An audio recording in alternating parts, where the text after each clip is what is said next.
Awesome. We're live. So thank you, everyone. Welcome back. Welcome to episode 3 of Chasing Passion.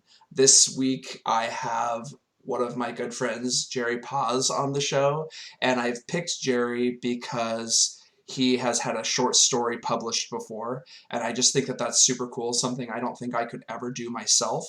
And also, Jerry and I have a really great relationship with each other. We have a good dynamic.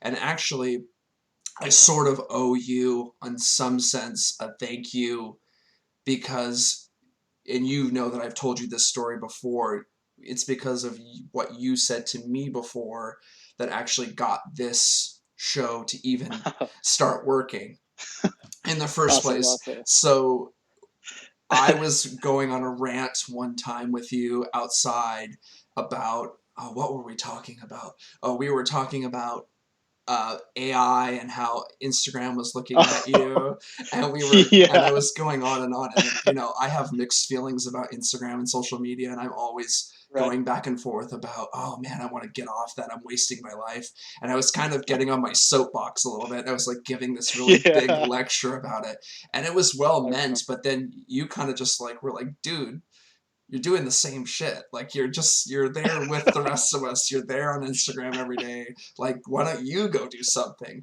And then like it was just normal banter back and forth. But then it was like one of those things that stuck with me. I was like, yeah, I should just like try to go make something. And so Right. that's how it all got started.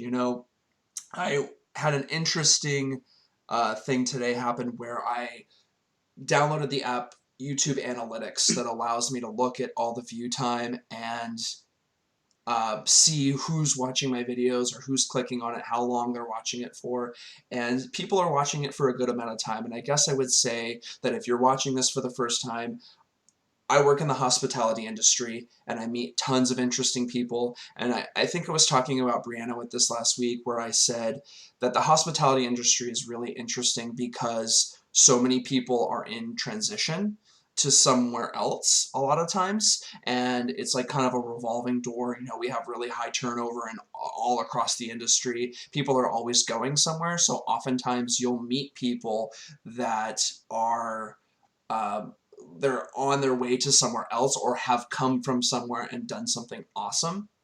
And Oh, that's how I met you. I would right, probably would have right. never met you in any other context other than hospitality. And so I just feel like there's all of these stories that people need to get out there to show to people that wouldn't normally put themselves out there. And that's part of the show. So if you are Right. feeling discouraged, if you're feeling like, you want to learn how to do something, if you're feeling like you need some advice, if you're just feeling like you need some motivation, my friends, these people have done cool things and they aren't so far outside of the realm of normal that you can relate to them.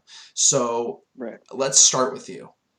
Why don't Okay. we start with just start with the easy stuff. Start with the technical process from the first time you wrote a short story that was not required by high school on your own hmm to getting all the way up to the point of getting published. Oh, Jesus. So you can take Uh, as long as you need. Man, that I can clearly remember. I was on a train to New Orleans, and it was the first time that I had like kind of gotten away from even like college writing, and it was just kind of like, you know what, man, like I had heard all my professors say over and over again that the only time that you're going to be a writer is when you're actually writing. And honestly, even if you get the degree, it doesn't really matter. I mean, as long as you're writing, because I mean, those who can, you know, do, and those who can't, you're either going to become a teacher. And I didn't want to become a teacher, man. It was one of the things that I just didn't want to do. So I, on a whim, took a train ride to New Orleans, and it just kind of happened, man. I know it sounds really like poetic and like kind of like cinematic, but it's not that I got and that short story I've been trying to get published and have not gotten it published yet. I've had like 4 or 5 rejection letters from Glimmer magazine, Narrative magazine, who's read it twice and rejected it twice. Yeah. And so it's still a short story that I have in my arsenal that has not been published yet. But I mean, I don't know. It was just I just remember writing that story, and it was just like the first time that I had gotten away to from the way that I wrote in high school and the beginning of my college career, where I was really focused on kind of like sci-fi and I guess horror. Yeah. But at that point, I said, you know what, I'm going to take a stab at kind of like serious fiction, I guess, Yeah. like literary fiction. Sure. You know what I mean? Yeah. So that was the first time that I ever had, because the other part too was that when I was into like the whole horror and sci-fi stuff, I was always trying to write a novel. And so it was this big daunting thing where it's like, you know what I mean? A novel is huge, you know what I mean? And I had never wanted to become a short story writer. But I said, you know what? Screw it. I'm just going to take a shot at it. And it's actually a story that I'm very, very proud of. But like I said, it still hasn't been published, and it's okay. I feel like, So you know, I've gotten, this was your first one.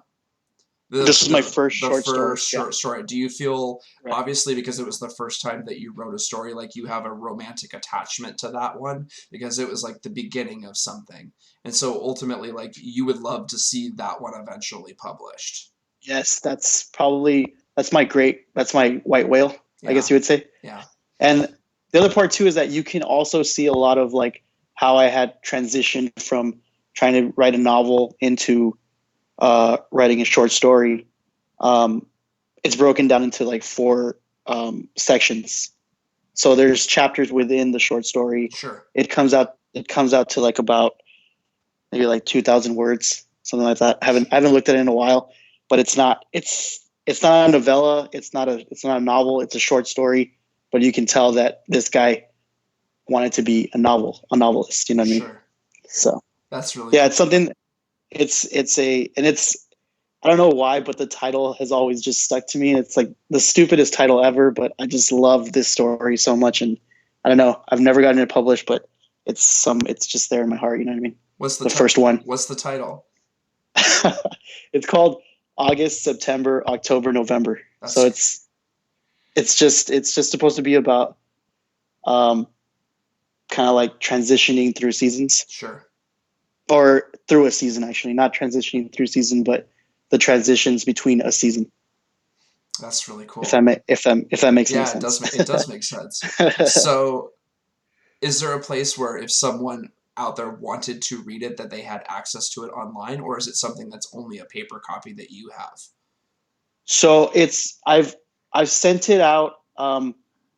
Because I mean we're in the 21st century now, and a lot of these magazines don't want paper copies. So I've sent it out as a PDF to some magazines, but that's about the extent that it goes out to. Yeah, so it's I've something never, that you have like close to you, like on your yeah, laptop. It's not something that's out on the internet that someone could just right, Google search it and go find it. You've kept it close to you. right. I kept it So, close to me. yeah, what inspired the original train ride or the original trip to begin with? Like, what compelled you to even take that trip to write that? So I had, Jesus, I guess I had been working a lot and going to school at the same time. At the time I was working almost 40 hours. It was like 35 hours, and I would do night shifts on and off. I worked at Sam's Club for a while, Sure. and I don't know. And school was burning me out as well because um, I was working on a manuscript uh, for one of the teachers, and it took a lot out of me. And it was a fantasy. Like I tell you, like when I was in school, I was writing a lot of fantasy, Yeah. a lot of horror, and um, I had a break. I had a week break from school and from work, and I needed to take it because if not at work, I wouldn't get the money, whatever. Um, so one day I just said, I've never been to New Orleans. Screw it. And I've never been on a train ride, and I literally just booked it and I didn't even take my laptop with me. I actually wrote everything out on pen. So when I got back, I got all the proofs, and then I Wow. started been doing all my edits. Yeah. So did you, when you took the train ride to take a break, did you think that you were gonna write something, or did you just like have an impulse at the moment to write, and then it just kind of fleshed itself out? So the story has nothing to do with like the train ride. It has nothing to do with New Orleans, um, nothing like that. And at the time, I had been trying to work on this script because in college I minored in film. So one of my classes was a script class, Sure. and I was trying to do something different in the class. And have you ever played a video game called Zombies versus Yes. or Plants versus Plants. Zombies? Yep. Yep. Okay, so I have a script that's about that actually. That's cool. And That's and I was so I said I needed to turn it in, and I had a week. I hadn't worked on it in a while, so I was just like, screw it, I'm going to go to New Orleans. And when I'm on the trip, because it was 30 hours to get there from El Paso to New Orleans and 30 hours to get back, wow. and I had the whole week there too. So I was like, I'm going to work on this script. But then when I was on the train, this story came to me, and these characters had they just came to me, and I wrote the short story instead. Wow. That's Yeah, it was crazy. That's really cool. It That's was really crazy. awesome. So let's try. I mean, to me, I'm gonna be honest, and I talk to you a lot. Like you are one of the more interesting people that I've ever met. Thanks. Yeah, no, it's really cool. Like I just love hearing the way that your mind thinks and how you can be controlled in a certain way, but then like something impulsively comes and you follow that lead, and then you say, let's just see where this ends up. Right. So talk to me about when you finally did get published. Oh man, that was surreal. It was just like it wasn't, and there wasn't a lot of copies. It was like 500 copies of the magazine. You've seen it, Yes. but to have gotten at least, I want to say in my career, I guess you could say career, whatever. I've gotten at least 25 rejections, and and that includes like two fellowships, or trying to get into programs and things like that of writing. So when I got that it just said like, we want to publish your short story. Yeah. I didn't. I had just moved to Seattle, so it was like 2 days after I moved to Seattle that I mean, I was in a new city, and I was just kind of like, what the hell am I doing here? Yeah. Like, all right, screw it, I'm going to start doing this whatever. And then I looked at my email, and it was there. It was just like, we want to publish your short story. And it was a short story that's another part too, is that short story, that particular one, was a very easy one to write. So I remember that there wasn't a lot of like editing that I went through it, but I did sit on it for at least 4 months. I wrote it, didn't think about it for a while. Then I picked it up again. I go, oh, there's something interesting here. Started doing some edits, and then I go, screw it, I'm just gonna send it out. And it got picked up, and I was just like, oh well. Wow. That's Yeah. that's just amazing. Uh, I have a bunch of questions for you. So my first question for you is, uh, without overthinking it, you've written these two stories, one that's got published and the one that's really close to you, and they both kind of seemed, I don't want to say impulsive, but they seemed like you just wrote them. And you've mentioned while you've been talking to me that you didn't really have to think about them. What puts you in the place to write? Oh wow. Short stories that are just impulsive. If it flows, and there has to be a fluidity to the narrator. And I've gotten to this point where if it's a first person narrator, then it just comes out a little bit better. Yeah.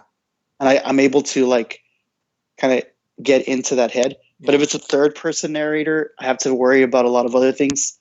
And that's what was happening a lot when I was trying to write novels. You know what I mean? When you're this third person omniscient, everything. Yeah. It's like you actually don't know shit. Hmm. But when you're a first person, and you're talking about this secluded um, I guess, event that's going on in that character's life. Yeah. Uh, you're insightful, but you're also modest to knowing that you don't know anything, and Yeah. also what can or can't happen. That's So I think that's what it is, yeah, honestly. I think that's super thoughtful. I'm actually like thinking about that and processing that whole thing. Do you have a dream project that you'd like to do in your mind for as far as writing? Jesus, yeah, man. There's this huge one that I have, and I've talked to people that have read fragments of it. Um, I guess it's like kind of like a Stephen King kind of thing where it connects to almost everything that I've written. If I've written it down, it pertains to this universe, I guess you could say. I Sure. don't know. Yeah. That I've been working on it since I was in college.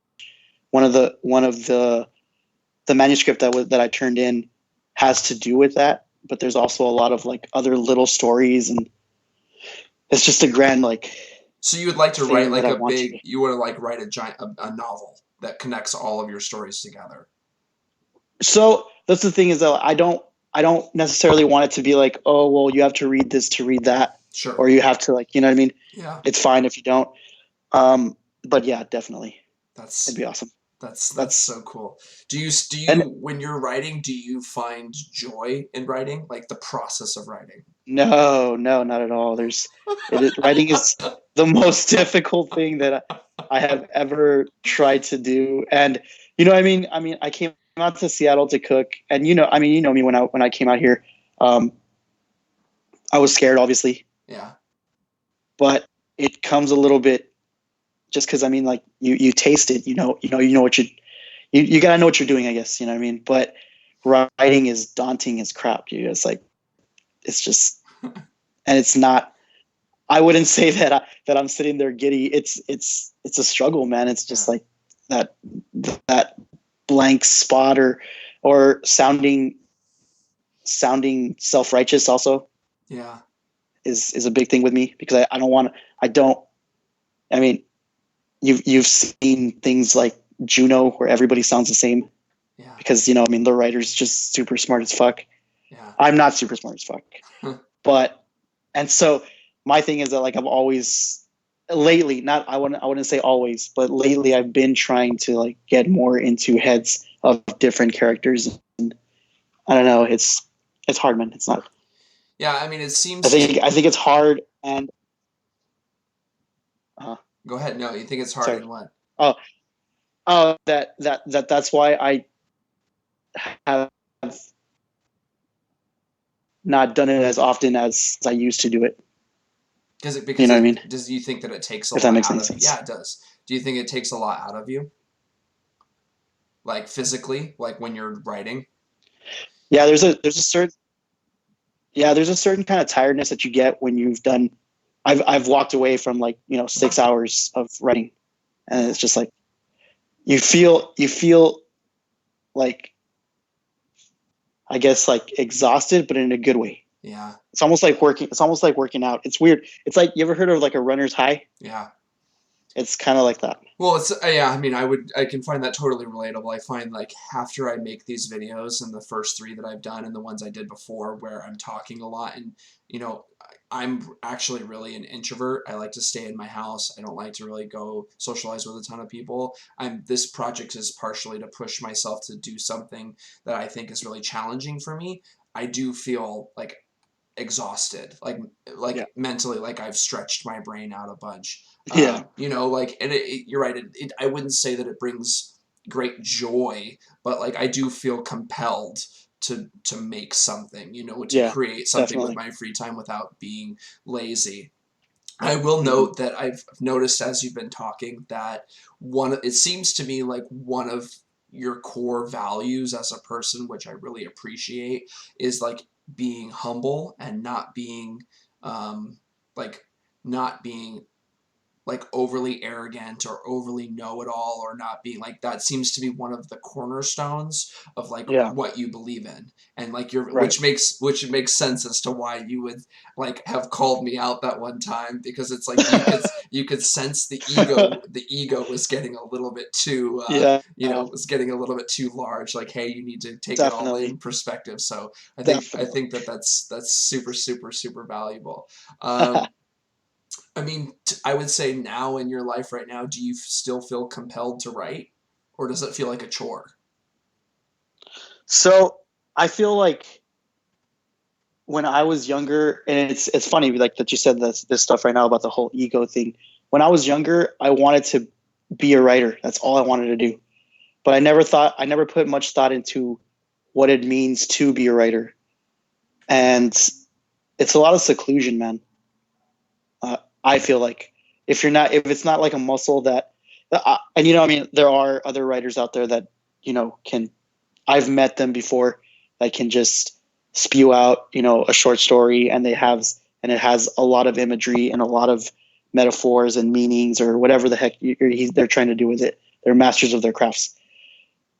So lately for me, it's just been kind of like taking a step back and thinking like, do I want to be by myself all the time? And I just feel like writing is you have to be there by yourself. You have to put in the work. It's not about talent. It's not about language.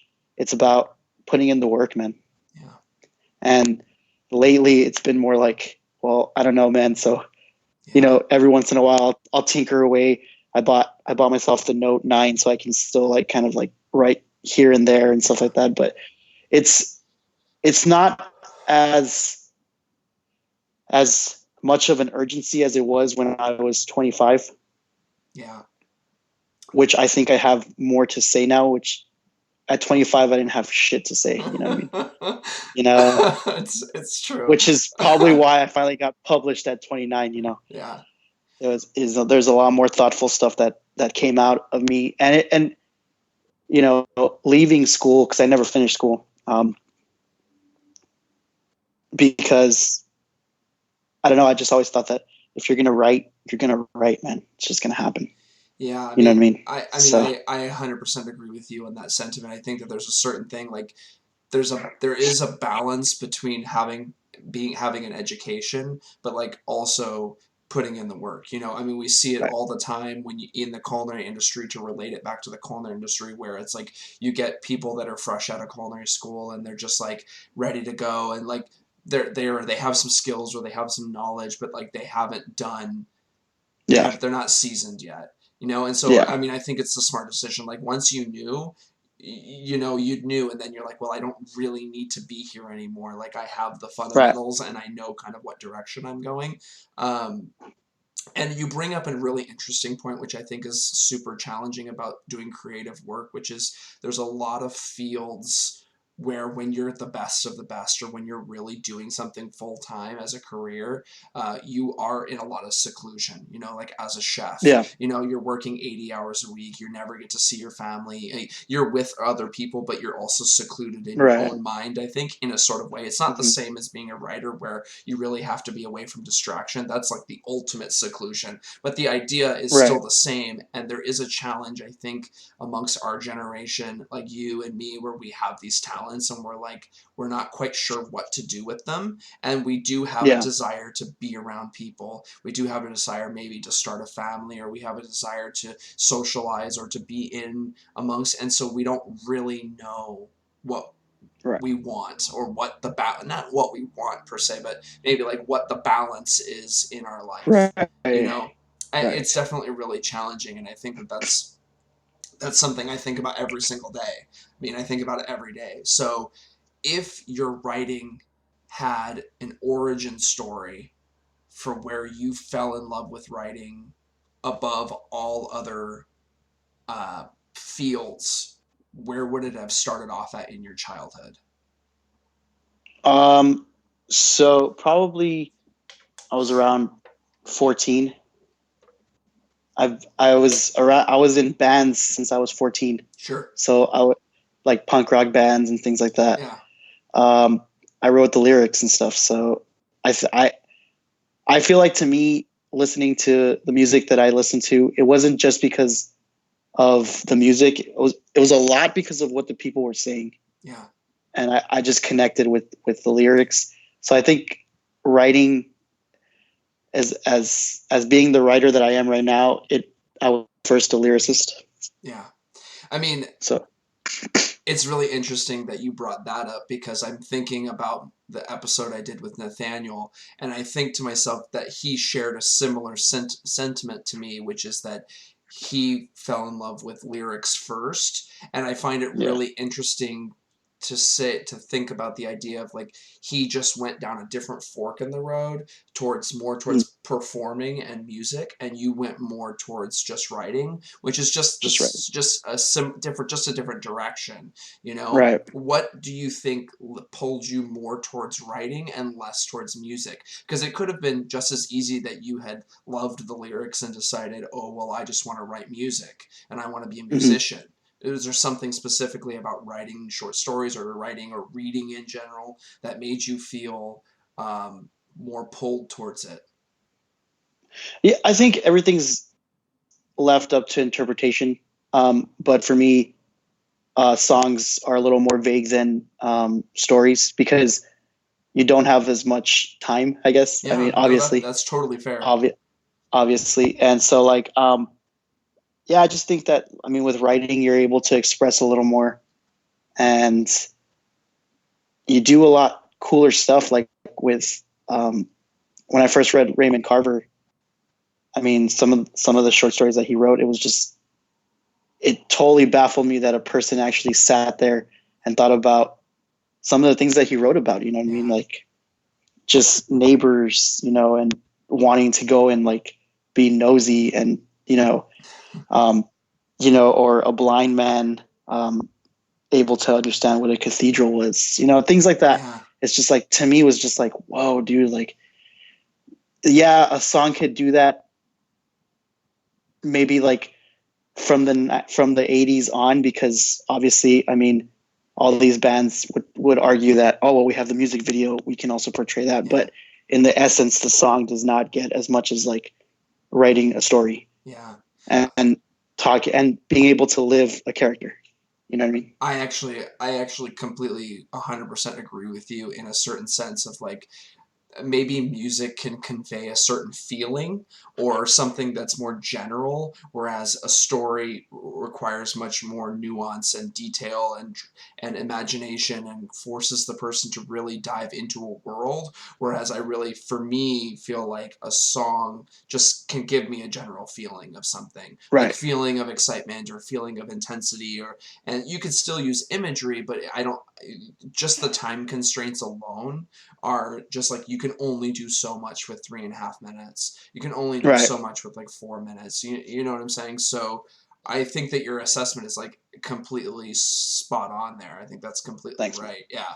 So my Thank you. next my next question to you would be, I asked all of the people that I was speaking to before this question, and I think I've told you about this book. I read this book 10 years ago or so called The Art of Learning, and Uh-huh. and the book was about I really need, if I'm going to keep bringing up this reference, to go do my research and figure out who the author is. But essentially the author was there was a movie in the 80s called Searching for the Next Bobby Fischer, and Okay. it was about this chess champion, and it was about this guy in real life. It wasn't Bobby Fischer, but it was another guy.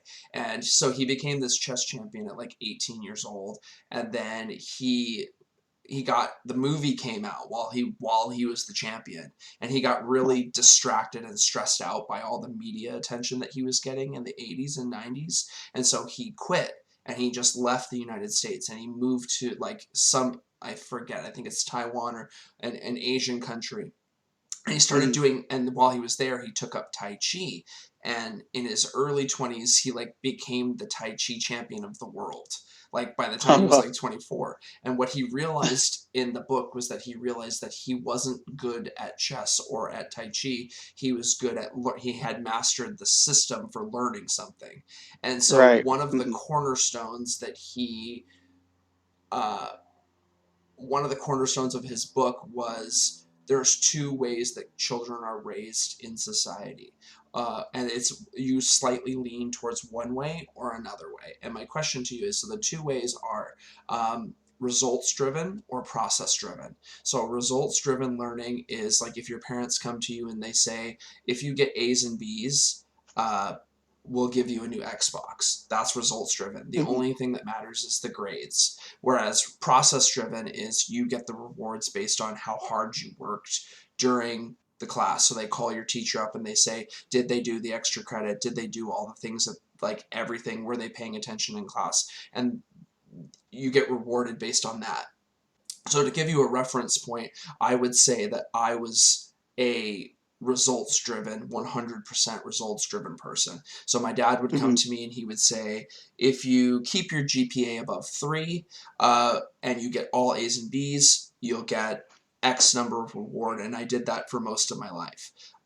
And so there were a lot of benefits to that. The benefits were like, Mhm. I'm very systems oriented, I'm very organized, I get all my bills paid on time, everything is structured. I'm concerned about is the results. The But results. right, but where I struggle is like enjoying the process. And that's part of what this show has been about for me in a selfish realm, because I can't just say it's all about my guests, because it's also about me, to be real with it, because I'm trying to learn how to do something where I'm not getting monetary value from it and I'm just doing it because I enjoy it. And so I'm having to relearn Right. that. And there's benefits to both sides. So the results driven, they're going to get the results, but they're not going to feel passion. And the process driven people are going to want it to be perfect, and they aren't going to be as productive Right. because they want it to be perfect. If you had to say that you were raised as one or the other without using like the 3 out of 5, like the middle ground, what would you say? Oh, definitely results. Results That's how I driven. was. Oh yeah, definitely. and, Spot on. I mean, if you met my parents. and I find it super interesting because you were results driven like I was. I was the same. And yet you still do have a sense like you did band and you were in bands and you kind of leaned creatively anyway, and you wrote short stories like well enough to get one published. Like that's amazing. But so there was still, even though you were raised a certain way, you still did enjoy the process to a certain degree, or no? uh, so at the time, everything that I've ever done, like even if I mean, I've recorded EPs and things like that, and I've had to go to like um, production managers and like things like that. When I was in the band, we were really trying to make it. You know what I mean? Yeah. Um, when I started writing, I the goal was always to become a novelist. You know what I mean? So I think that now I think cooking has taught me to become a process kind of person Interesting. before trying to, yeah, it's so I never really, now that I look back at it, I'm just like, even if nothing came about any of the creative stuff that I've tried to do, you know what I mean? Um, I at least have records of it. And now I look back at the process and like, hey man, I met these people and, I learned this. And at the time though, it was all about the results. I just wanted to get that album out. And back in the day, MySpace was huge. Yeah. So if we recorded a song, it was up at 12 o'clock. Yeah. You know what I mean? We recorded the song and we went to. I mean, my friends and I would spend almost like $300 a song to get it engineered and stuff like that. You know what I Wow. mean? Yeah. So we really, I mean, we played shows all over town. We didn't. I wouldn't say tour, but we went to a couple of cities outside of our city, Sure. and you know what I mean. So, and also when I was writing, like the whole goal was to get that A, or get praises from professors, especially because I mean I've studied under Pulitzer Prize winners. I mean not Pulitzer Prize winners. Sorry, that was a mistake. That was a Penn Faulkner Award winner, Oh, cool. a James Beard Award winner.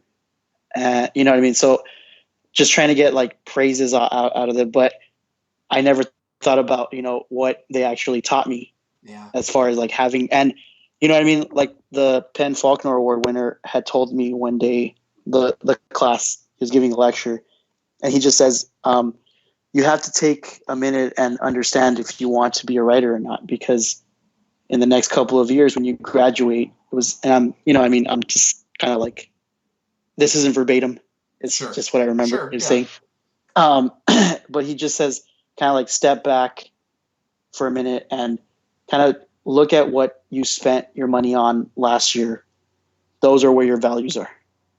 Because I could say that I love movies, but I haven't been to the theater in like 3 years. I don't love movies.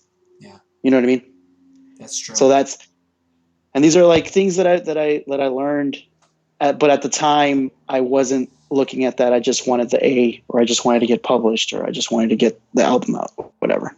Yeah. You know what I mean? So I totally understand what you mean. And there's definitely an echoed sentiment when I was filming last week's episode with Brianna. She shared the same sentiment. The sentiment that she shared during her episode with me was that when she was younger, in her 20s, in her mid early 20s, she really was like, it was all ego and she was like all go and she wanted all those accolades and she wanted the results. And then she got into her late 20s and early 30s, which is where I'm at now and where you're at now. And it was forcing us to slow down. And like, I don't know, yeah, maybe it's something about like we realize that we're not immortal and we're not going to live forever, yeah, and like that might be a piece of it. And for me it's definitely like having a son and figuring out like that he's half me, and I how I'm going to model how he should behave. And I right, don't want to model all results driven, um, but it causes you to slow down and think about being process driven, I think, like as definitely. time has gone on. So now that you're kind of getting like in that mode, do you feel any desire or compelled to really go into writing in any capacity in like a serious format, like going into it every single day and doing it again? Or do you feel like that chapter is mostly closed for you? No, it's still a big desire for me to finish a project, a huge project. Sure. I still want that. But if it's for me and it doesn't get published, that's okay. As when I first got to Seattle, um, I had been trying to get published, like I told you. I had been like putting out stuff like that. But when I first got to Seattle, this is a year ago, so last summer, I and I think I remember telling you that I had been writing almost every day. Yeah. And like I tell you, like earlier when we were talking about like, kind of like the runner's high, it can be prolonged. It's like the ecstasy can stay for a while Yeah. if you're like hitting something, you know what I mean? Yeah. And it's awesome. It's awesome, dude, because you'll be like on the train or on the bus, right? And something just like catches your eye and just like, holy shit. I remember one time I was on the bus and I didn't have a pen with me. My phone was dead. I mean, I didn't have paper with me. My phone was dead, and I had just gotten a Target, and I got this idea from this lady, like just passing by. I just wanted to write something down, so I tore off a piece of the Target bag, and I wrote the idea Yeah. on that Target bag. So, and it's something that I haven't had like in the last past like 6 months, maybe. I Sure. haven't been writing at all, so I miss that, Yeah. and it's really awesome because my girlfriend, her best friend, is actually a writer as well. And right now she's super into her novel right now. Like she's just writing right now. Yeah. And so I catch myself asking asking my girlfriend like, hey, has she told you anything else about, because I'm kind of envious of like how she's in that mode right now. Because Yeah. when you're not there, man, you're not there, and it's just not happening. Yeah. It's not, and it's just total blankness, and you're awake. But when you're there, it's like real life doesn't exist because your we character is much more real than yeah. than anything else, man. It's Well, so weird. I would say like I love meeting people and like I love talking to people in a one-on-one basis. Like this is Yeah, part of the reason I did the show. Is like there's nothing to me that's more interesting than the human mind and why people make decisions the way that they do. It's like there's anything that we create is just like it's small to what's like the stories that are going on in my mind and other people's minds. And when you meet people and you go, how did you even get to hear and to do this thing, and like now you're here, and it like all these things had to go a certain way and be a certain Yeah. way for you to even get in a place. You had to be born in the right place and then go here and go, to me, there's nothing better than that. And it's like this idea of like Mhm. you're in the zone. It's like when you're in the zone Yeah. and like you're in it and you're making something and you feel it, it's like there's nothing else. You're Yeah. just focused on the thing. And it's really hard. Like you don't want to leave that. This is why a lot of times people won't take extra days off, because they're like, dude, I'm in it right now. Like I can't lose that. And I totally understand your whole writing the thing on the Target bag, because it's like sometimes like I thought of a ton of questions, and I think I actually got most of them that I wanted to ask you today, but Uh-huh. like I left them at work. Like I was listening in my head, I was doing my invoices, and I was like processing and doing all this boring computer work and getting things done, and then I'd be like, oh, this is a good one. And you're like, if you don't get it right there, like it's like a fire, Yeah. it's like gone.